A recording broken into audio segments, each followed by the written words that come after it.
Emma pried up the loose attic floorboard with her thumbnail, and the board popped free with a dry sigh of timber. Beneath the gap she saw dust, a sliver of light, and the corner of a box sealed with brittle tape. Suspicion tightened her throat the way an unfamiliar taste does. She hauled the box into the attic light and sat back on her heels to examine the lock. The lock was small and old. The top was scuffed. There was a faint smear of what might be lipstick along one edge. When she forced it open with a screwdriver blade, the letters inside slid into her lap like pages of a secret calendar. The first envelope was addressed in an unfamiliar hand to Lily and dated a weekend Daniel had said he spent with the family. The discovery confronted her with a clear, immediate problem. The timeline Daniel had given after his affair did not match the dates on these letters. Emma had learned to move her hands before her head could decide. She folded the top letter back and read the opening line aloud to steady herself. On Friday, when you laughed by the fountain, I swore I could forget the rest. She the line to the attic rafters and felt anger flare, quick and bright. Anger shifted into a cold, controlled questioning. She needed facts. She wrapped the letters in her cardigan, tucked the screwdriver into a pocket, and went down 3 steps at a time. She kept her jaw set until she reached the kitchen light. At the kitchen table, Emma slid one letter across the table toward Maya and pushed the rest into a drawer. The handwriting matched the envelope. Maya put the letter on the table between them and leaned forward, eyes flat and practical. Give it here, Emma. Maya, dates. Emma named the date. Maya, read it twice. This is the weekend he told you he was home. Maya, her voice tightened. Emma, this proves overlap. You need to confront him. Emma pressed her thumb to the paper until a small crescent of skin blanched. The suspicion that had opened like a cut in the attic hardened into a plan. She felt the first emotion shift, suspicion to resolve. She looked at Maya and said, I don't want to explode the house, Maya. I want answers. Maya put a hand flat on the table. Answers start with the truth on paper, not with a patchwork apology. I'll help. They moved quickly. Maya called a mutual acquaintance and asked for a favor without giving details. While Maya spoke, Emma rinsed a cup and kept turning the envelope in her hands like a compass. Images arrived. Daniel at the dinner table saying, I'm sorry, Emma, and the family living room quiet after their tentative recoveries. She had chosen a life of peace after the affair. She had chosen to rebuild. Now the paper pushed back at that choice.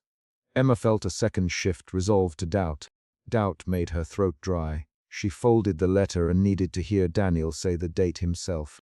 That evening she set the letter on a placemat and waited for dinner to end. Daniel entered the kitchen in a rolled, sleeve shirt, a worn leather watch on his wrist, a light of practiced contrition in his green eyes. He sat opposite Emma and reached for the salt. Emma slid the envelope across the table. Daniel, this is dated the weekend you said you were home, she said. She kept her voice steady. Explain. He looked down at the handwriting, swallowed, and placed his hand flat on the table. Emma, I told you what happened. It was a mistake. I was here that weekend. I swear I was here for the family. He the words like a worker reciting a known script. His fingers flexed at the table edge. He avoided her eyes. Emma watched those fingers. His avoidance tightened the suspicion again into anger. She set the letter beside her plate. Then how do you explain this? She asked. Daniel's jaw worked. He offered a partial apology and repeated the timeline he had given months before. We agreed to move forward, he added. I thought we were moving forward. The line landed thinly. Emma felt the third emotional shift, anger to a wary hope that still demanded proof. Emma spent the night not sleeping but looking. She climbed back into the attic with a flashlight and eased the insulation aside.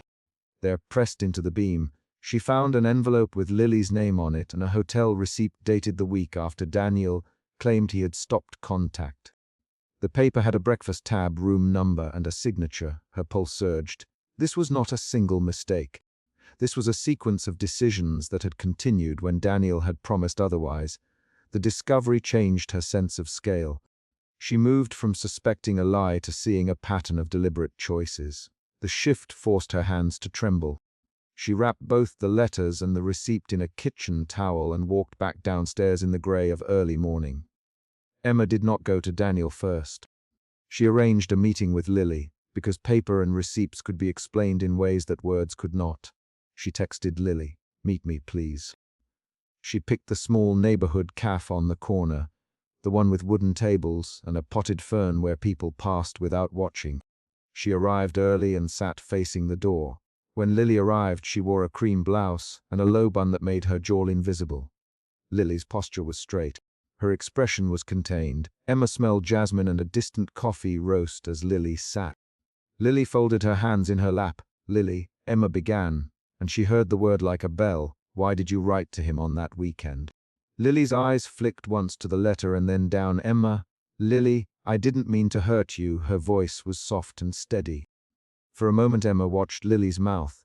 "Why did you sign hotel receipts for dates he claimed he was home?" "Emma." Lily blinked. "I signed when I didn't think about consequences. I signed when we were two people making a wrong choice." Her answer was measured. She did not say the dates were wrong. She did not say the affair was brief. Her pauses made Emma harder to read. The encounter produced a mini cliffhanger. Lily's expression shifted, and she put a folded receipt on the table without looking up. Emma pushed the receipt toward Lily. "You know what this does to him when he says he was home?" "Emma." Maya's voice from the table's edge joined in her memory, not present in the cave but present in Emma's head. "You need to see this through." Lily traced the edge of the receipt with a finger. "I can't give you everything, Emma. I won't make excuses." Her hands stayed soft on the paper. "Lily, say his name."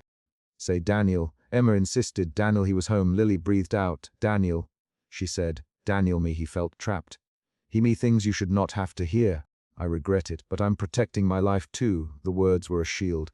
Emma felt another shift, confusion to a raw, sharpened hurt. She rose from the table so fast her chair scraped wood. Back at home, Maya had a photograph. Maya placed it on the living room rug like a piece of evidence in a trial. In the photo, Daniel and Lily were at a restaurant table, both smiling, dated a day that matched a letter. Maya pointed. "Look, Emma. Look at the timestamp on the social post. This is the third time we have a mismatch." Emma's hands went cold. She read the caption under the photo and checked the date again. The photograph matched at least one of the letters. Emma's resolve hardened in a new way.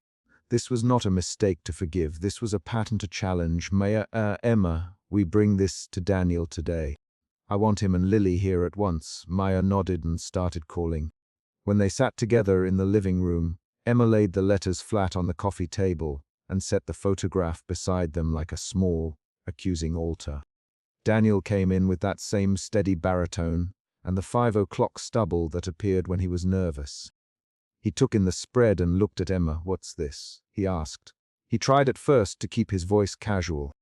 Emma covered the letters with her hands like a shield. "Daniel, explain these dates," she said. "Explain why Lily and you appear together on these days. When you told me you were home." He glanced at Lily across the room. Lily's face was steady. Maya stood with her arms folded. The room filled with hard, short sentences. "Daniel, tell me the truth." "Emma, I already told you the truth once." Daniel replied. "I told you everything I could remember." "You didn't tell me this." "Emma, you me a timeline that matched our family weekend. These letters say otherwise." "Emma." "Daniel, I was here then, mostly. But I met up with her for one night. It didn't mean anything. It was a mistake. It didn't mean anything." Emma repeated. "Daniel, there's a receipt for a hotel dated a week later. There's a photograph dated a week after. How many one nights are there?" Daniel rubbed the back of his neck and his voice rushed. "There were a few meetings. I didn't think." "I'm sorry." Lily folded her hands. "I didn't want to lie to you, Emma. But I didn't come here to break your family apart. I ended things when I realized I couldn't do that to you." Maya's voice cut in. "Lily, did you meet him on his claimed family weekend?" Lily looked at Daniel. "We met on the 20th, she said. "You the 21st you were home." "There are several overlapping days, I remember." The exchange became quick, clipped, rapid back and forth. Lines rattled across the room. "Emma," Daniel faltered. Lily answered with small admissions. Maya pressed for details. There were 5 sharp lines of argument in under a minute. Under pressure, Daniel's composure collapsed. He pressed his palms to his eyes and said, "I lied. I kept dates from you. I was trying to stop the hurt. I thought if I controlled the story, I could stop more damage. I'm sorry, Emma." His apology fell raw. Emma watched him breathe. She noticed how his watch sat loose on his wrist. She felt a physical reaction. Her fingers tightened around the edge of the couch cushion until her knuckles blanched. The emotional axis of the chapter tilted toward its peak. The confrontation revealed the pattern the papers hinted at. Daniel had lied about more than a single weekend. Lily added a detail then that changed the balance. She said, "He promised to leave. He'd find a job in a different city." He never did. The twist reframed an earlier conversation Emma had believed was an apology into a calculated promise that had never been kept. Emma for specifics. Daniel gave them in staccato fragments. Lily supplied pauses where needed. The room leaned in on every sentence. Maya demanded dates, receipts, social posts. Emma a childlike question and then immediately regretted it. Did he ever say he loved you? Lily's mouth tightened. We things in panic and loneliness. We weren't thinking about the consequences. But love? No, not like that. Daniel's voice broke. Emma, I loved you. I do love you. I was a coward. I wanted the family. Emma heard the words and counted them. She could not let the words float unchallenged. Then why keep dates hidden? She asked. He could not answer cleanly. When the heat of accusation passed, the room did not settle into relief. It gathered a different weight. Decisions to be made. Emma stood, gathered the letters and the photograph, and walked to the kitchen table. Her hands moved with practical intent. She placed the stack into a shallow box and set it in front of her. I need time, she said. I will not make a decision tonight that my child will have to carry. Daniel reached for the box. Emma put her hand over his. Not yet, she said. Maya, can you stay tonight? Maya answered in a short, blunt line. Yes. I won't leave. Daniel rubbed his neck and avoided eye contact. Lily left quietly, her bag a small weight at her side. Outside, twilight thickened the shape of the house. Emma took the letters onto the porch step and set them beside a ceramic plant saucer. She pressed the letters flat with her palm and felt the rough edges of the paper. Her breathing was a measured count. She knew she could demand a confession, file for separation, or keep living as they had been. Each choice had a visible consequence for her child and for the small routine she had rebuilt. The emotion shifted again, from raw hurt toward a brittle calm that allowed thinking. She did not reach for vengeance. She did not offer instant forgiveness. She chose a slow, deliberate pause. The final paragraph ties to a concrete action. Emma lifted the top letter and read a line she had missed before, a reference to planning, to a cost split, to a small, practical arrangement that showed the affair had been organized, not accidental. She placed the letter back in the stack and closed the shallow box. Then she walked to the door, placed the box on the porch step, and sat there until Maya's car light swept across the street and parked. Maya stepped onto the porch, sat beside Emma, and put a hand on her shoulder. Emma, one short sentence. I need time to think. Maya squeezed her shoulder and answered, take your time. We'll figure this. The chapter ends on that concrete sighting. Emma with the box of letters on the porch step, the house behind her, a decision pending but not yet made. Emma unfolded the letter at the kitchen counter and read the two words that broke the timeline. Saturday morning. Suspicion tightened her voice when she said the date aloud and set the paper down on the laminate. She had pried up the loose attic floorboard with her thumbnail last week and pulled that box into the attic light. Now a small envelope inside carried a pet named Daniel, never used in front of their daughter. Suspicion drove her to check the postmark, then to the photograph tucked behind the letters, then to the drawer where she had kept a list of things she still trusted. By the time dusk pooled at the sink, the central problem was clear. Daniel's story about a single, careless mistake might be a carefully scheduled deception. Emma pushed the folded paper flat with both palms. She set the letter against the coffee mug ring and read one line again. The handwriting curved in small, practiced loops. Saturday morning, it said, then a nickname, private and soft, that made her look across the kitchen at his place at the table like she was seeing the chair for the first time. She ran a thumb along the edge of the envelope and remembered the attic board popping free beneath her thumbnail. The memory of that sound made the kitchen feel smaller, more full of corners where secrets could hide. She called Daniel before she knocked at his office door. Daniel, she said, and kept her voice level against the shock she felt. Did you ever tell me the full truth about when you met Lily? Daniel's answer came through the line with a practiced cadence. Emma, we talked about this. It was a mistake. I told you when it happened. The letter has a date, Emma. The date doesn't match what you said. Her words hit the tile like a small, deliberate stone. Emma. Daniel then paused. There was the sound of a file sliding in the background. I know this looks bad. I'm trying to. She ended the call and set the phone face down. She moved through the house on short, controlled steps, eyes taking inventory. The child's drawings on the fridge, the chipped mug by the sink, the cardigan folded over the chair she always left by the table. Those objects had been anchors for trust. Now each one felt like a question. Suspicion had opened the case. Doubt seeped into her decisions. She found Maya at the diner a little past 9. Emma slid into the booth and laid the letter on the table between them. Maya reached for the envelope without waiting for permission and held the paper up to the diner lamp. Maya read this out loud. Emma. Maya looked at the handwriting, then at the postmark. She tapped the stamp with the nail of her thumb. August 19th. Saturday morning, she read Emma. This date is before he said anything happened. Maya's voice went practical. The way it did when a plan had to be made rather than comfort given.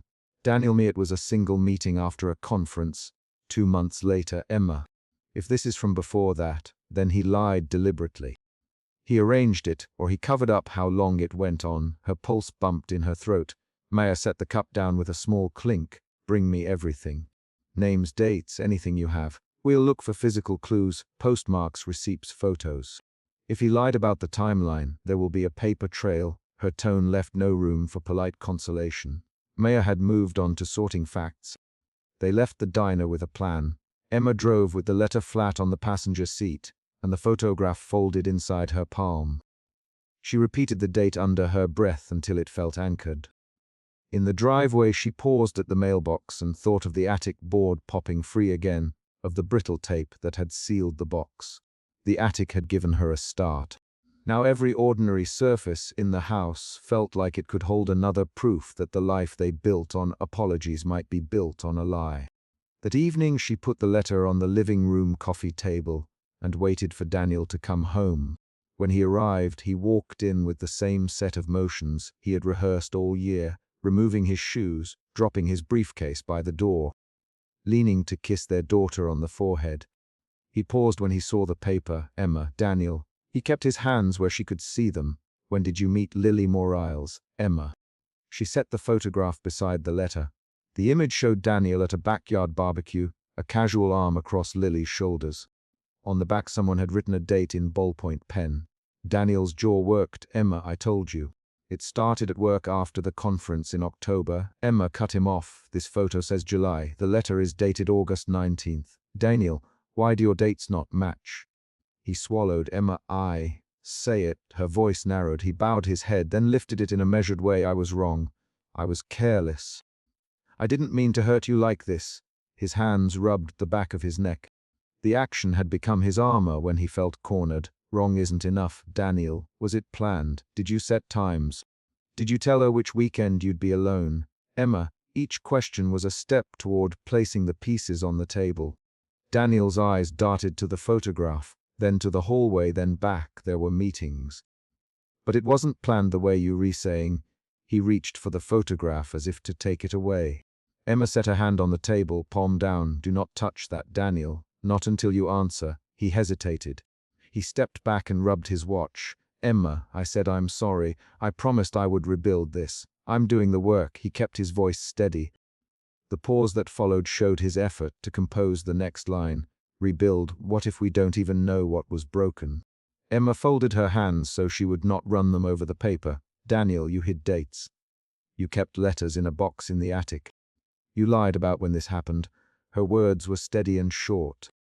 Daniel moved toward the hallway and then stopped. I hid things to protect us, he said. I didn't want to open old wounds. I thought I could control it. I didn't control it. Emma cut in. You controlled the narrative by hiding proof. Who decided the truth would be limited to what you said? He rubbed his temple. I was ashamed. I thought telling you would only hurt you more. I thought we could do better by keeping the worst buried. He the last phrase like a practiced defense. They argued in short lines. Emma named dates. Daniel named excuses. The exchange tightened the room. His hands shook when he tried to explain, and her jaw clenched when he avoided eye contact. The rapid back and forth lasted 6 lines, each line a small strike against the other. Daniel's voice rose. "Emma, I never meant for it to go on like this." Emma's reply was clipped. "Then tell me why you wrote Saturday morning on a letter and kept it in a box. Tell me why you let Lily keep those envelopes. Tell me why you thought you could choose which truths to give me." He reached again for the photograph. This time his movement was more urgent. "Emma, please." She grabbed the edge of the photo before he could and slid it back toward her. "No. We will get answers. Not by you grabbing things and burning them when you were afraid. By telling them now." She set the letter and photograph parallel on the table like evidence. After he left the room, Daniel sat on the stairs and pressed his palm to his face. He spoke in fragments in the low baritone voice that occasionally went husky when he tried to be contrite. "I didn't know how to stop. I didn't know how to tell you the whole thing without losing you." The words were small and private, but they were not confession enough. Emma called Maya as soon as the front door clicked shut. "Maya, I need you tonight. Bring the list. Bring your camera. Bring anything you think will help trace this." Maya arrived with a worn bag and an organized stare. She put her bag down and opened the laptop on the table, placing the letter under a small desk lamp. "Emma, show me everything from the attic, every receipt, every scrap. We'll try to verify where this photo was taken and who has copies." Maya's voice moved from friend to investigator in a single beat. They sorted through the attic list, the envelope, the photo, and the postmarks. Emma read passages aloud while Maya typed names into a search engine. They checked dates against Daniel's calendar entries on his shared account and against social media posts for that summer. Each small confirmation created another little shift in Emma's feelings. Doubt bled into anger. Anger slid into a cold clarity where she noted facts rather than doing emotional inventory. At midnight, Emma drove to Lily's office. The lobby was empty except for a security guard. She had rehearsed what to say on the drive, short lines, no speeches, but her hands still shook when she walked into the reception area. Lily met her with a composed face and a folder in her hand. "Emma Carter, Lily," and the name landed between them like a formal card. "Can I help you?" "Lily, I need to know the truth about dates and who was present at the barbecue in July." Emma held the photograph up so Lily could see it. Lily kept her hands folded. "That afternoon was a company weekend. Daniel and I were both invited. We spoke at several points during the day. I did not know he was in a relationship at the time." "Emma," her voice stayed soft but precise. Emma watched Lily's hands. "Lily, the handwriting on this letter uses a pet name Daniel never uses around the house. Why is that?" Lily's jaw moved. She set the folder on the desk and opened it to a page. "I have emails confirming a meeting we had that morning. The date matches your letter. I won't lie, I had feelings and I made mistakes. But I did not hide letters on purpose to damage your family." There was a pause where Lily chose each word. Emma leaned in. "Then why are there photos with dates and this letter tucked away? Why did you keep this envelope in your bag?" Lily hesitated and then said, "I kept it because it was evidence of what happened. I kept it because I thought, once things ended, I might need to remember what I did wrong. I didn't expect it to resurface like this. I'm sorry." Her apology was measured, not theatrical. While Lily stepped into the bathroom, Emma rifled through the tote and found an envelope with a barbecue photo and a scribbled name on the back. She held the photo up to the light and saw Daniel's laugh, open and unaware, next to Lily's profile. On the bottom corner of the image someone had written, "July 14" in thin blue ink. Emma's hands tightened around the paper. She felt the shift from doubt into anger again, faster now and more focused. The surprise of finding the photo in Lily's bag became a new lever. It changed who controlled what evidence. Emma folded the photograph and slid it back into Lily's bag, leaving the envelope visibly in place. Back at home, Emma placed the photograph and the August letter side by side and pushed them toward Daniel when he came down from the upstairs bedroom. The kitchen light made a thin pool on the table. He looked at them and tried to reach for the letters. Daniel, Emma, and the single, syllable use of his name made him stop. "Tell me when you wrote these. Tell me why you didn't say anything. Tell me who else knows the timeline you invented." He lunged for the paper. "Emma, give me that." She pulled the photograph away and slammed both items onto the table. The sound was sharp in the kitchen, a physical punctuation to the argument. Daniel lunged again and grabbed the edge of the photograph, and then the envelope. He tried to shove them toward the sink to tear them. Emma moved faster. She slid her palm over his wrist and held it. "No, don't touch them. You will not destroy what I found." Her voice was even, iron in the middle of it. He jerked. Their hands knocked the salt shaker. It rolled and stopped against the baseboard. The movement broke their argument into short, urgent lines as they both spoke over each other. "Daniel, let go. Emma, you don't understand." "Then tell me." "Tell me now." For a beat he did not answer. Then, in a rush of words that came out uneven and raw, he admitted a partial truth. The affair had not been a single weekend misstep, but had started earlier. He had traded specific dates with Lily. He had kept letters because he was ashamed and because he feared losing his job if certain emails surfaced. He tried to explain that some letters were gone, that others had been thrown out, that he had hidden the worst. Emma listened while the confession came out in staccato pieces. Her breathing tightened, her jaw worked. At one point she stood and walked to the sink and pressed her palms into the cold tile to hold herself steady. Her hands trembled when she came back to the table. "So you planned parts of this," she said. "You arranged times. You mapped out meetings. You decided which truth to tell me and when. Is that what you were saying?" Daniel did not look at her. "Yes. I thought if I controlled the story I could limit the damage. I was wrong." His voice cracked on the last two words.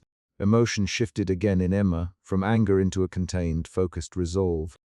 She moved deliberately, snagging a small spiral notebook from the counter and flipping it open. "Write down every date you remember," she said. "Write down every place. Write down anyone you spoke to about this." Her actions were a reorientation, not a speech about healing, but a plan of explicit steps to gather truth, he wrote. His hand shook while he filled lines. He named Julie, August, a week in September. Maya sat on the couch and watched, typing notes into her laptop. Lily's name moved from an abstract threat into concrete entries on paper. When he stopped, he looked at Emma. "I will tell you more. I'll help you find what I kept hidden.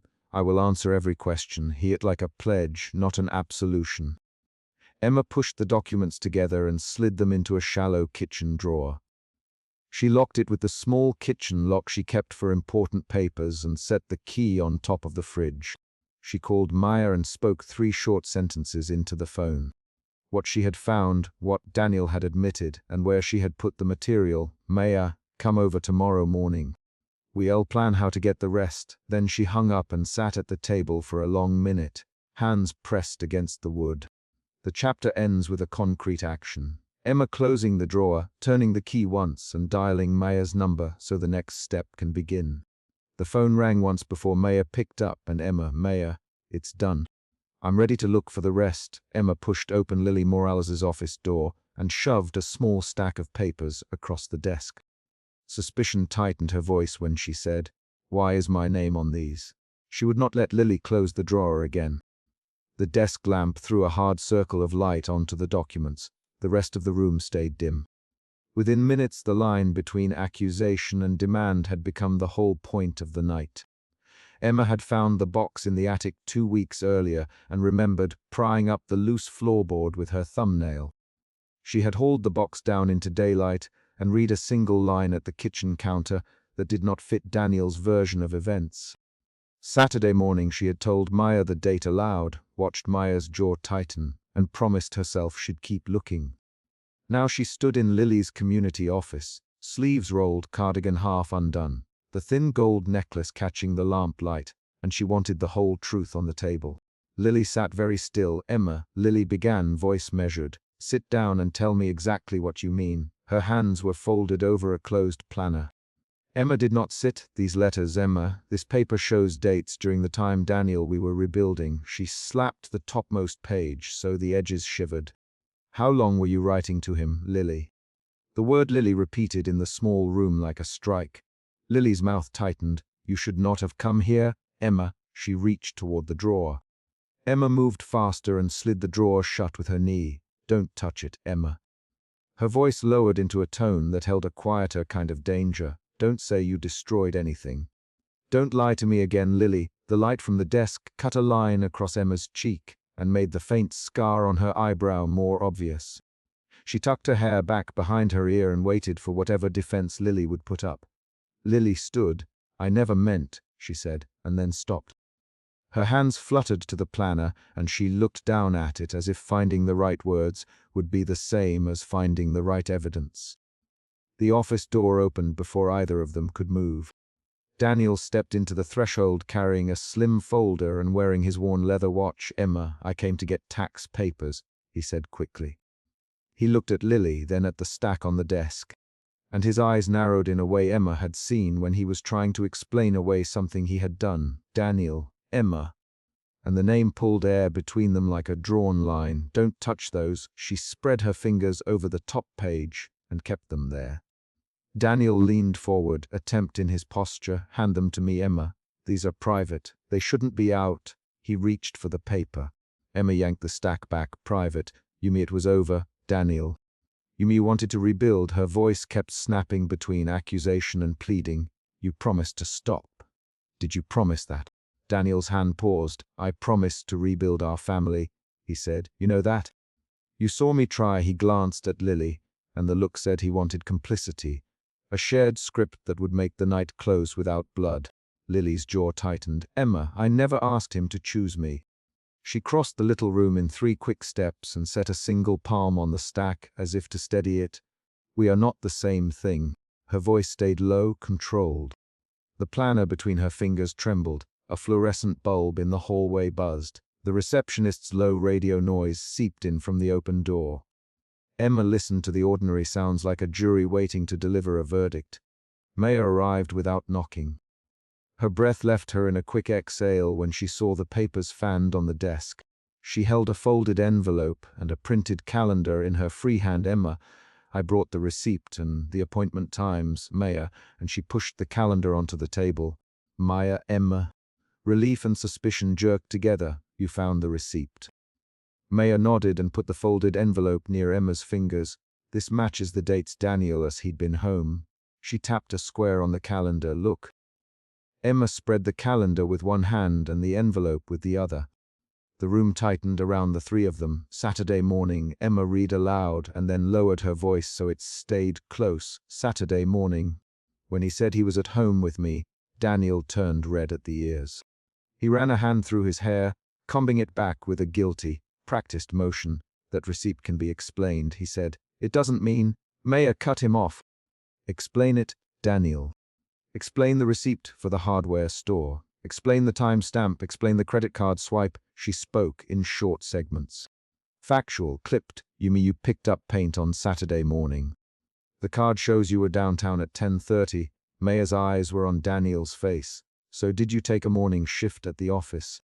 Or did you go see Lily?" Daniel's mouth opened and closed. Maya stopped. "That's not." He reached toward the papers and Emma slapped his hand away. "Don't, Daniel." "Emma." Maya read the envelope. Maya slit the flap with a thumb. Inside lay a single page with a neat, looping script.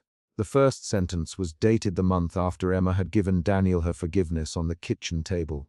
The second sentence said, "I am thinking of Saturday morning. We will try again." Emma felt her knees go hollow even as she read the words. An external sound broke the space.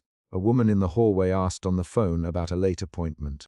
The small interruption was enough for Lily to move, for her to step back and breathe.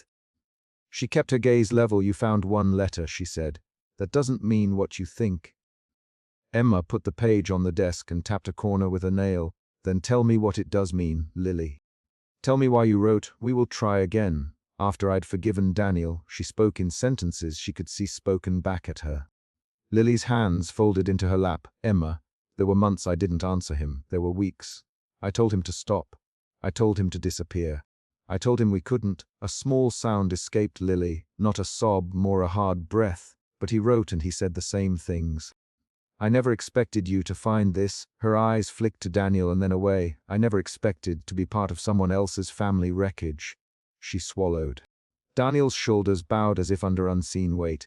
He raised his voice, the tone of a man trying to keep something from breaking. "Emma, I made mistakes. I am sorry. I tried to make it right with you. I went to counseling. I told Lily it was over. I promised." He looked pleadingly between Emma and Lily. "You saw me try. You it yourself. You forgave me. The word forgiven like someone making an offer, a currency. Emma's hand closed over the paper. Forgave you. I forgave you because that's what I thought you meant when you said it ended, and we'll fix this. Her voice ran thin. I forgave you because our child needed a home that didn't keep breaking apart at the edges. I forgave you because you asked for it. Maya leaned in. Daniel, did you write dates that match the receipts? Did you schedule meetings that lined up with these letters? Her voice stayed practical. Answer so Emma can know whether she's dealing with one mistake or a plan. Maya's fingers tapped the calendar. She wanted facts. Her anger had the shape of paper evidence. Daniel swallowed. I met Lily at times that weren't. I thought the meetings were harmless. I thought I could compartmentalize. I didn't see how the letters kept. He broke off and rubbed the back of his neck. Emma, listen. I wasn't thinking straight. I didn't understand how much pain I caused. His words rushed, trying to hold together a version of events that kept shifting. Lily's expression hardened for a brief, telling second. He for meetings, he for planning. He me to keep quiet while he fixed things at home. He me your forgiveness was real and that he would not write again. He me not to respond. Then he wrote. He me to meet him. He promised he would end it. He did not. She kept her sentences short and direct. I wrote back only out of anger and out of fear he would keep lying. I shouldn't have, but I did. She met Emma's eyes directly. Emma felt the room tilt between fury and cold calculation. Her suspicion had sharpened into a different edge. The idea that the affair was not a single wrong but a thread woven through months. Her hands, which had rested on the desk, started to tremble in a way she tried to hide. Maya interrupted the rising tempo with a new detail. Emma, the receipt I found is for a cafe downtown, not a hardware store. Daniel's note to me said paint supplies, but the card shows a cafe. He used a company card, but the signature and the location match his phone geeps at 10:30. I checked the timestamp with the bank email. It doesn't match his story. She pushed the printouts forward. Daniel's face drained color. He lunged and then stopped, seeing 3 sets of eyes fixed on him. You checked that, he said. He sounded smaller. Maya, why didn't you tell me you had it? Maya shrugged and kept her posture square. Because I wanted Emma to have the choice to see the facts herself. Because I didn't want Daniel to sugarcoat anything in front of me, then go home and tell a story and get away with it. Her voice carried a loyalty sharpened to purpose. Emma read the printed timestamp and then the letter again. The 2 items overlapped like matched fingerprints. This isn't one night, she said. This is continued contact after you said you were done. It's dates and promises. This is planning. She looked at Daniel and said, you didn't stop, Daniel. You lied to me. The accusation landed like a physical thing. Daniel's shoulders shook. He reached for the page and Emma jerked it away. Emma, give me the letter. Give me the letter and I'll explain. His hand hovered in the air, open, palms up. Emma put the paper to her chest for a second and then set it down on the desk like an object to be examined. No more explanations that sound like please. She said, I want truth. If you can't tell me truth, don't pretend anything is fixed. Her voice was steady and small, controlled bursts. Lily stepped closer to the table. Emma, there was a time when he told me he would leave if I wanted him to. He would walk away. I believed he might. Then he came back and wrote again saying he'd make a plan to leave. I can't pretend I didn't respond to that. I shouldn't have, but I did not think he would. She broke off. Her eyes were wet now, but her voice stayed practical, not theatrical. I thought if I cut off contact we'd all go our separate ways. I didn't expect letters after you forgave him. The room filled with short spoken lines, 2 or 3 sentences from each person, overlapping like the quick bursts of a radio channel. The argument had become a series of hooks and answers, not a speech. Emma questioned, Daniel parried, Maya offered hard evidence, Lily tried to explain. The pattern matched the rule Emma had set for herself. Information, not drama. At one point Emma, I thought staying meant I could make amends. I thought I could prove it by being present. I thought. His line ended in a long pause. He looked at Maya. I didn't mean to keep writing. The sentence hung there, unconvincing by rhythm. Maya snapped a short question. Then why did you sign this letter with Saturday morning? Her voice was sharp. Why is that phrase in your handwriting on this page? Daniel's mouth opened. He swallowed because I couldn't let go. Because I hoped to wind down slowly without a big explosion. Because I thought I could end it on my terms, not hers. He looked at Lily and then at Emma. But I'm asking you now, Emma. I'm asking you to believe the man who came home and tried to fix things. I'm asking you to recall the counseling and the nights I sat up and listened. Remember that. Emma's reply was a slow exhale. I remember you sitting up. I remember you saying you were sorry. I also remember you slipping letters into drawers. I remember the locked box in the attic. She stood and walked the small distance to the reception window and looked out at the quiet corridor where the evening staff passed. I found a box with brittle tape, she it plainly, a recitation of fact. An unexpected twist arrived when Maya produced a photograph she had taken earlier that week. Daniel handing Lily a small envelope outside a cafe on a Saturday. I didn't show you this because I thought it was too much, Maya, but I kept the photo. He looks like he's apologizing in the picture, but the timestamp is after he told Emma he'd be home. Emma took the photograph with fingers that no longer shook. A silence fell heavy enough that a chair scrape in the next room sounded loud. Then Daniel let out a sharp laugh that had no humor in it. So this is how it ends, he said. You bring evidence and pictures and a calendar. And you try to build a case. Fine, build your case. He reached into his pocket and produced his phone, fingers fumbling. He scrolled and then showed an email thread where he had written to a counselor and scheduled sessions. The move was part confession, part defense. Maya read the email aloud and then said, "That email doesn't clear the dates. You scheduled counseling in the same months the letters exist. You emailed the counselor with one name and then met someone else on different dates. The files overlap." Her voice kept the sentences tight. "You can't claim a clean break when the receipts, the letters, and the photos say otherwise." Emma looked at Daniel for a long beat and then at Lily. She felt an emotion shift inside her chest, suspicion, anger, a cold precision that wanted next steps. She defined the next move for herself. "I am taking copies of everything," she said. "I will not leave this unexamined. Maya, can you get these scanned?" Maya answered with a brisk nod. "I'll scan them now and put them in a folder. We'll date everything. We'll make a timeline that matches the letters to the receipts."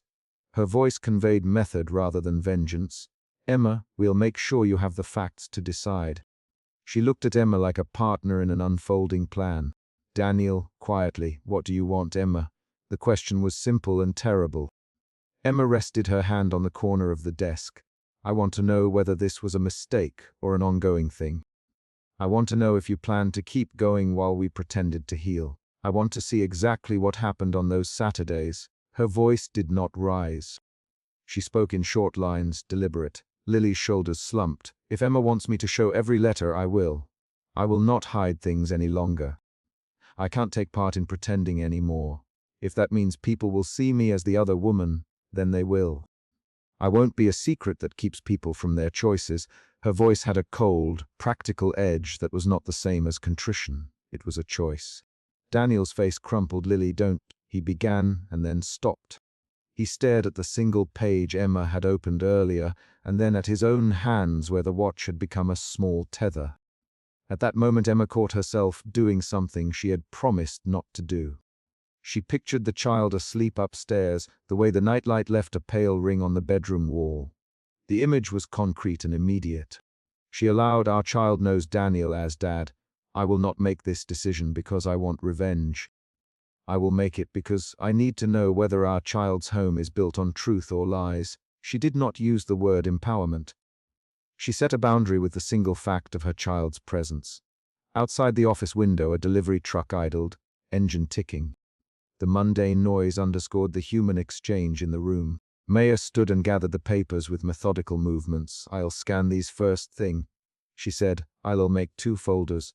One for dates, one for content. David, family friend, can verify some of the timestamps if needed. We'll get a neutral set of eyes." Daniel tried one last line. "Emma, I swear I never meant to hurt you like this. I thought I could stop. I thought I could handle it. I thought—" His words frayed. Emma cut him off with a practical sentence. "Then show me the phone. Show me your messages from that period. Show me your calendar. If there is something honest to show, show it now." She stepped back into the room and folded her arms the way she had when she needed to steady herself. Daniel hesitated and then pulled out his phone with a small, unsteady breath. He unlocked it. Lily watched him as if she were waiting for a verdict she could not influence. Daniel scrolled and found a thread that put dates and promises together. He looked down and his mouth formed a line. "There are messages I deleted," he said. "I didn't mean for them to survive." His voice had no defense in it now. It was inventory. Maya placed a hand lightly on Emma's shoulder. "Emma, we will make the timeline, and then we will decide what to do with it. Right now the important thing is to collect what we can." She spoke in small measures of action. Daniel zipped his jacket and left without the file folder. The office door clicked shut behind him, a clean, almost mundane sound that carried a finality. Emma watched the door close and felt a different shift. Anger moving toward clarity and the raw need to make a plan. She turned to Lily and said, "You will give me all the letters. You will not keep copies. If you have anything else, now is the time." She it without flourish. Lily nodded and reached into her bag, moving with the efficiency of someone who had rehearsed the next step for too long. She placed a stack of sealed envelopes on the desk. Emma took them with fingers that no longer trembled. "I will scan these myself. Emma, I will read them when the house is quiet. But tonight I needed to be sure you could not walk away from this without me seeing it." She pushed the envelopes into her bag. Outside the building, Daniel's car pulled away. The engine's low hum faded into the night and then was gone. In the office, Maya stood with the calendar and a printout. Lily sat and folded her hands again. Emma paused and put a single envelope on top of the stack she had already opened, like a book closed halfway through. Emma left Lily's office at dawn feeling the shift that comes after a confrontation. Not relief, but an ordered set of tasks. She had anger and she had evidence. She had allies. She had the envelope that proved the affair continued during the time she'd been told it was over. The decision about what to do next had not been made, but the night had settled one fact. The family they had tried to rebuild needed the truth before any future could hold. Back at her kitchen table, Emma sat with the opened letter and the row of sealed envelopes beside her. Maya moved through the house, starting the scanner, brewing coffee. Daniel's car had gone. The house smelled faintly of his cedarwood cologne in a thin, ordinary way that made the letters feel more immediate. Emma smoothed the paper with one hand and then opened the next envelope. She read a line that matched another date she had once recited aloud at the kitchen counter. The paper said plainly that meetings would continue until the right moment. Emma pressed the page down and then looked at Maya. "We need to put this in order," she said. "We need a timeline. And then I will decide how to use it." Her voice had an exhaustion to it, but also a clear plan. "Gather, catalog, then decide." Maya nodded and set the scanner up on the island. The coffee machine hissed. Outside, a mailbox clanged as the morning route began. Emma slid the last sealed envelope across the table and looked at the handwriting on the front. She tapped the date with a nail and then closed her fingers over it. The concrete action ended the chapter of the night for now. She placed the next letter beside her and began to feed the pages into the scanner. The final sound in the room was the scanner's low whir and the distant click of a car door. Emma listened to those ordinary noises and, without speaking a grand promise, chose a clear next step: collect the facts, build the timeline, and then act. She put the scanned folder into a labeled envelope and, for the first time that morning, stood and walked to the window to watch the street. A car passed slowly, headlights warm, and then Daniel's car turned onto the main road and disappeared. Emma closed the curtains and sat back down, the opened letter on the table between her and the empty chair where he had once sat. The decision was not yet made, but the evidence was in her hands, and that was the change that mattered. Emma slammed the cardboard box down on the living room table, and the brittle tape cracked like a small verdict. Suspicion tightened her voice before she could shape it. "When did you write these, Daniel?" The letters fell open across the table, edges flaring, ink dates plain and steady. Her suspicion drove her forward. She had found the box in the attic, and every page contradicted the timeline he had given her. She folded one letter back and read a date aloud: July 3rd, 2015. It was August. Daniel stood at the doorway, hands in his pockets, shirt sleeves rolled, eyes avoiding the paper. He took a step and then stopped. He did not reach for a single letter. His hesitation changed the room from argument to waiting. Emma put both palms flat on the laminate and counted names with her gaze. The letters addressed to Lily, the shorthand she recognized from a workshop note Daniel kept, the small rings of coffee that had seeped in one margin. She drew a breath that pushed anger into words. Daniel Carter, tell me what the July 3rd letter means. The line split the evening into accusation and answer. He tried a half explanation. Emma, I told you it was a mistake. It happened once. She cut him off by lifting another envelope and showing a phone photo tucked inside. His hand, her handwriting on a napkin with a meeting time. Explain this. Her voice stayed even, but her fingers trembled where they held the napkin. Daniel's baritone pitched low. I didn't plan for that photo. I didn't. He stopped. He rubbed the back of his neck, a worn gesture. Emma, I wanted to protect you. I wanted to keep us together. His words were small.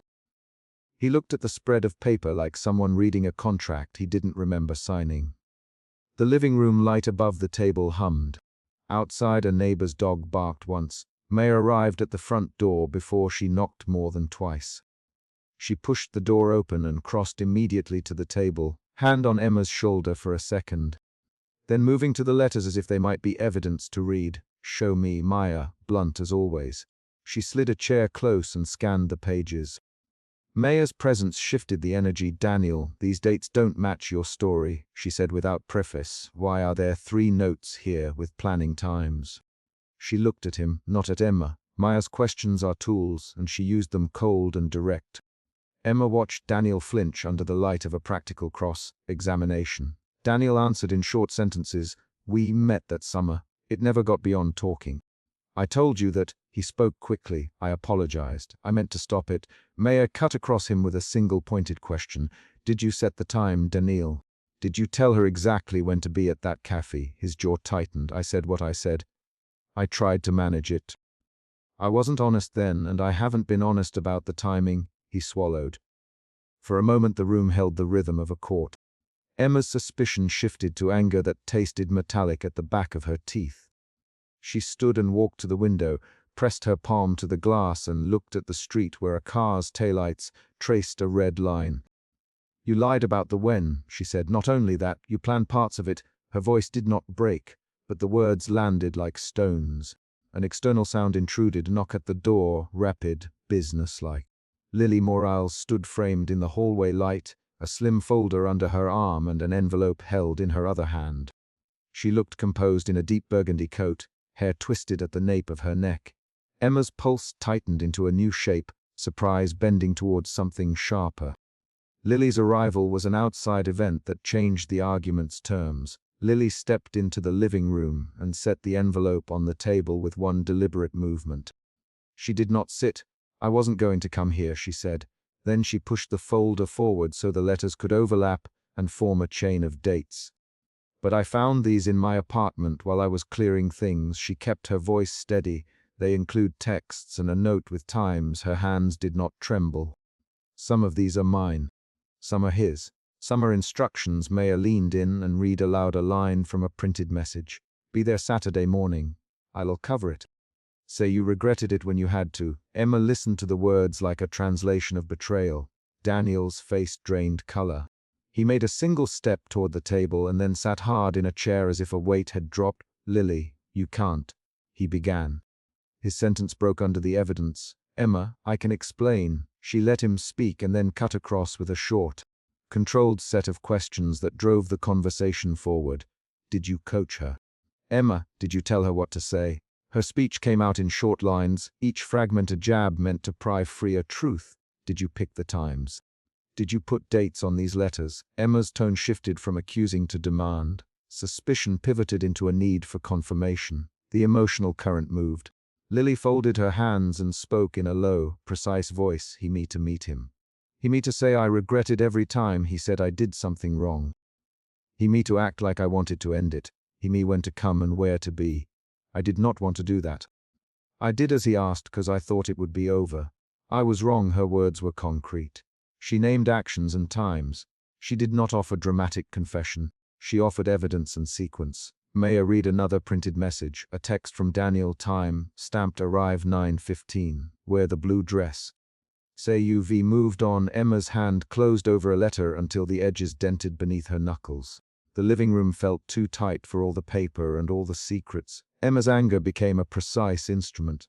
She asked for specifics. Why? She asked Daniel, why would you plan it?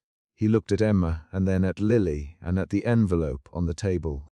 He could not meet her eyes. I thought it would make the end cleaner, he said.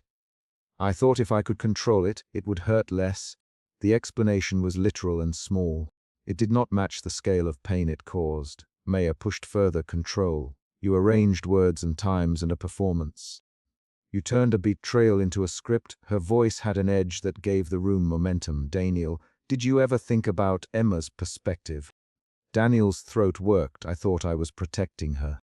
I thought if the truth came in pieces I could handle the damage. He sounded lost when he did not talk in rehearsed lines. Emma's suspicion shifted again, this time toward disbelief, and then to a cold, quiet clarity. She read from a folded page where Daniel had written instructions in the margin. The handwriting was his. Shortened, the way he wrote grocery lists, meet me before 9. Look tired. Say you don't want this. Her voice quoted the instructions like evidence in a ledger. Each sentence built clarity instead of emotion alone. The argument opened into a cascade. Rapid lines of dialogue crossed the table as they challenged each other's memory. You lied to me about the dates you heard when to come. Lily. Why did you keep the text? Because I wanted to be honest now. Because you were being honest then. No, the exchange moved through short bursts, 3 to 6 quick returns, each one forcing a detail out into the room. At one point Daniel tried to shift blame. She wanted attention, he said. She sought me out. Emma's hand flew up and she named him by name, Daniel Carter. You arranged the meetings. Stop saying she made it happen alone. She spoke his full name as if it were a command. Maya added, Daniel, name the dates now. Don't avoid them. He read them off in clipped lines. July 3rd, July 10th, August 1st. He them without the rehearsed apology he had used before. The specifics removed room for his old version of events. Lily took a breath and added a detail that struck like a new document sliding across a table. There are receipts in my folder. She tapped the folder. Taxi receipts for exactly 9:14. Photos of a blue dress. A note telling me to say regret it if anyone asked. I didn't keep them to hurt Emma. I kept them because I wanted someone to know the truth if I could not speak it yet. Her hands were steady.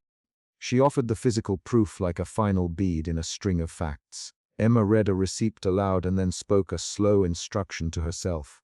We will list everything. One by one she began to call dates and times and what had been said. Each item closed a small gap in the narrative. Maya wrote notes on a scrap of paper and handed them to Emma when asked. They worked together with a practical rhythm. It was investigation more than drama now. The evening built toward a new rupture. Daniel's shoulders folded in a way Emma had not seen before. He let out a breath that came as a confession. I did plan it. I told her to be there. I trained the answers because I thought it would stop me from lying later. He stopped and covered his face with one hand. I am sorry. I didn't measure what it would do. His voice broke, not theatrical but exhausted.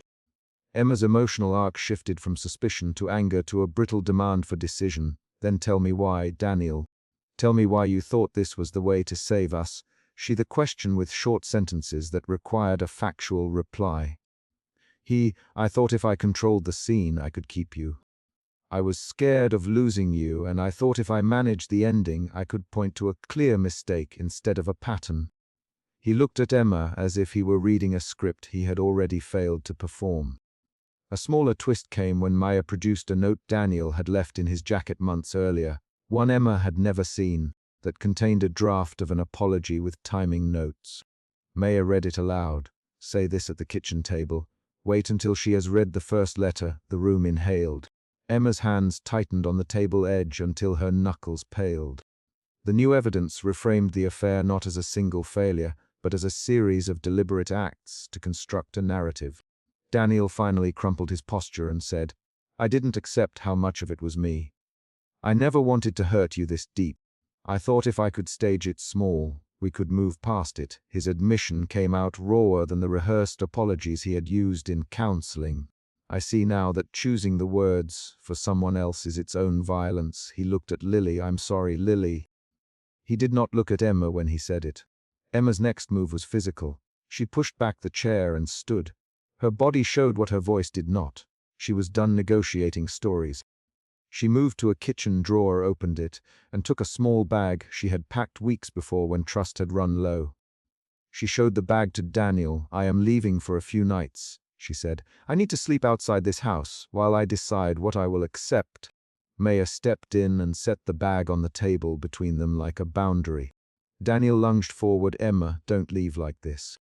"Don't." They exchanged rapid lines, then, short and cutting, 3 to 6 in back and forth. "Don't pack." "I am packing. We can fix this. You planned the meetings." "Daniel, I will prove I'm trying." "Trying is different from planning, Daniel," he faltered. Lily moved closer to the table. "I will answer questions," she said. "I will sign a statement. I will hand over the receipts and messages to Emma or to a counselor. I don't want this to be about me. I want the truth out." Her voice had a narrow purpose. "If I can help you find what actually happened, I will." Emma watched Lily carefully and then nodded once. The small cliffhanger came as the clock on the mantel chimed midnight. There was a knock 2 doors down, a sudden ring that split the room's motion and made everyone look toward the hall.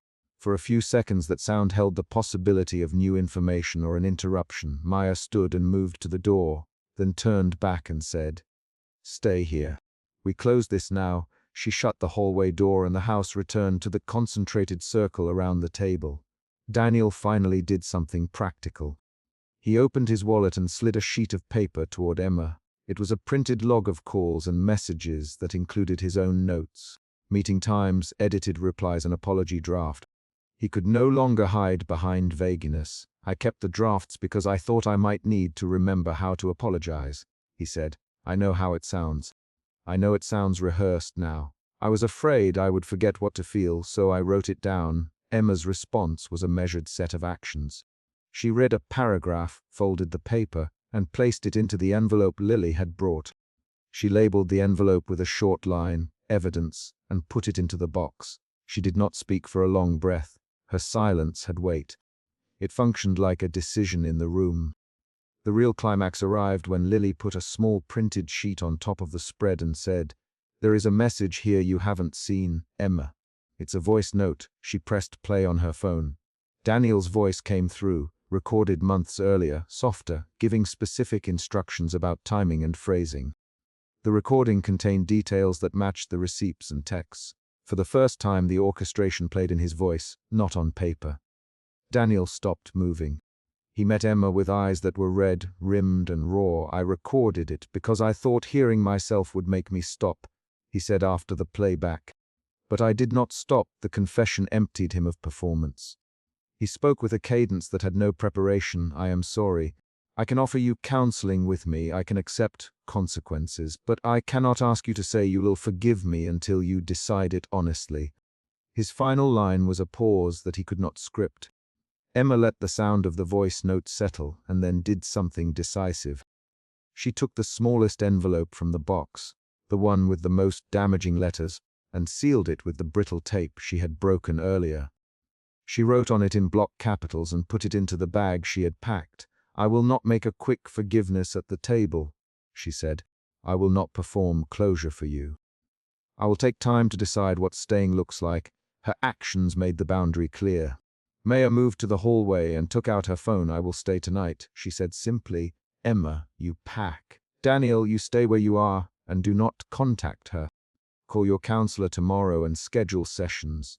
Tell me when you have done it." Maya's direction turned plans into steps. Daniel accepted the plan with a low, hollow sound. He nodded and sat with his head bent, hands clasped. He whispered, "I'll do it. I will do the counseling. I'll hand over everything if you want it to be documented." The words were practical. He did not ask for anything else in that moment. The house settled into a charged hush. Emma gathered the remaining letters she would keep for herself and folded them carefully into a smaller stack. She let Lily keep a copy of the receipts and the folder. Lily packed her things and turned to Emma before she left. "I'm sorry for the harm I caused," she said. "I wish I had spoken sooner." Her apology was direct and small. It was not theatrical. Emma nodded and said, "Thank you for coming here and for the documents." They did not hug. That night the emotional temperature cooled, but the decisions had been made. Emma put the sealed envelope with the letters into her packed bag. She walked upstairs to the attic alone to perform a final concrete act. The attic smelled of dust and old cedar. She slid the loose board back into place and set the box inside the cavity, then placed one letter on top of the box before closing the board. She took out the small ring of keys she kept on a chain for the attic trap and looped one through the latch. She did not dramatize the action. She turned the key until it clicked. The attic sounded the same, dry timber, a faint hum from the refrigerator below. The click of the key was the last audible punctuation to the night's decisions. In the kitchen at dawn, Emma poured a cup of coffee and placed it beside a single, folded letter on the table. She read it once more, eyes moving across lines that had once seemed incomprehensible and now had been given context by voices and receipts. She folded it and slid it into the envelope already sealed with evidence on it. She set the bag by the front door. Maya hummed as she packed a travel mug, no theatrics, offering practical help. You need to sleep somewhere that doesn't have the same sounds tonight. Maya. Emma nodded, and they left with no dramatic scene. The final paragraph of the night was not a speech but an action. Emma closed the front door behind them, turned the deadbolt, and walked a few steps down the path before stopping to look back at the house. She did not promise anything aloud. She did not perform a statement of destiny. Instead, she reached into her bag, took the small sealed envelope with the most damaging letters, and left it on the passenger seat. She slid the attic key into her pocket and touched it once. Then she walked away from the house with Maya, the morning light on the pavement, and a decision unfolding by small steps rather than a grand finale. Dawn found her moving down the street, the box of evidence safely closed in the attic again, locked with a key that had a name and a purpose. Emma's last act in the chapter was specific and small. She placed the attic key beneath the heel of her shoe, stepped off the porch, and let the key go into the inside pocket of her jacket. The concrete decision was made and executed. The letters remained, the house remained, and so did the question of whether that locked box would one day be opened again. But for now, Emma had chosen a boundary and taken a single step away from the table where the letters had lain. Emotion shifts, suspicion to anger to clarity to guarded resolve drove her choices in this room. The chapter ends with the lock turned and a physical separation established, leaving the future to be decided by time and determined steps rather than immediate words.